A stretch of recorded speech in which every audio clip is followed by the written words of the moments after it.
ஆன்மீக நண்பர்கள் அனைவருக்கும் அன்பு கலந்த வணக்கங்கள்.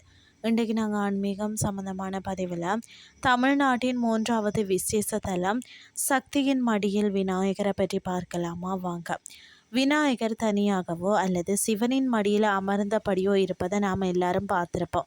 ஆனால் அம்மனின் மடியில் விநாயகர் வீற்றிருக்கும் மிக அரிய கோலத்தை நீங்கள் தரிசிச்சிருக்கிறீங்களா? அதாவது திருப்பூர் தியாகி குமரன் காலனியில் அமைந்துள்ள அருள்மிகு சக்தி விநாயகர் திருக்கோயிலில் தான் அப்படிப்பட்ட ஒரு அபூர்வ சிறப்பை கொண்டது.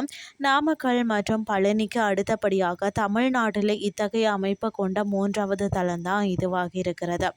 கோயிலின் முக்கிய சிறப்புகள் என்னன்னு சொல்லி பார்த்தீங்கன்னா, சக்தியின் மடி கணபதி.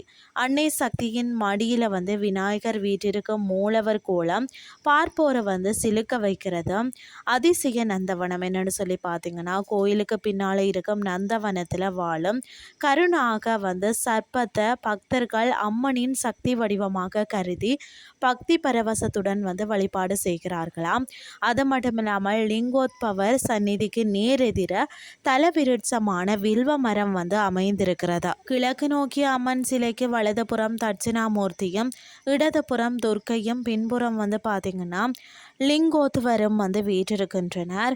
அதாவது பிரார்த்தனையும் நேர்த்திக்கடனும் பார்த்தீங்கன்னு சொன்னால் திருமணத்தடை நீங்கணும்னாலும் குழந்தை பாக்கியம் பெறணும்னு சொன்னாலும் தொழில் மேன்மை அடையவும் மனதில் உள்ள பயம் நீங்கணும்னு சொன்னாலும் இந்த தலத்து அம்மனை விநாயகரையும் தேடி பக்தர்கள் வாரார்களாம்.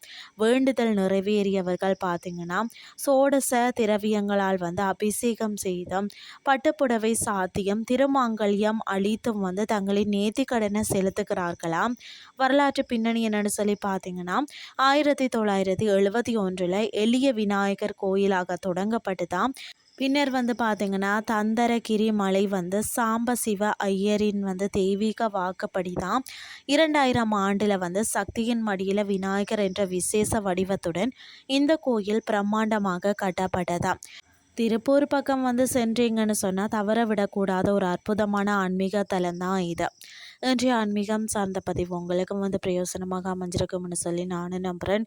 இதே மாதிரி மற்றும் ஒரு ஆன்மீகம் சார்ந்த பதிவோடு உங்களை சந்திக்கிறேன். நன்றி.